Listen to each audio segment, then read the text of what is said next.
Hello everyone! I'm AYANA, a Vtuber. Today we'll explain how to use Ultra-Key to synthesize video. Let's begin! Let's start! I'd like to synthesize this green background material in a video.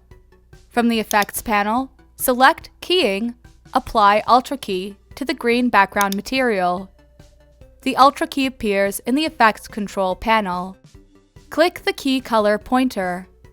I'll pick up the color with a pointer.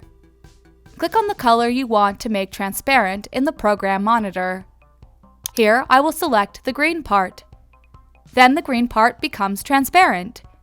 That means that the green selection has been set to the alpha channel. The key color part has changed to the color you selected by the pointer. I have synthesized video using Ultra-Key. How is everyone doing? Did you understand today's lecture? If you found today's lecture useful, please subscribe. If you have any requests, please let us know in the comments below. See you again for the next lecture. See you soon. Bye-bye.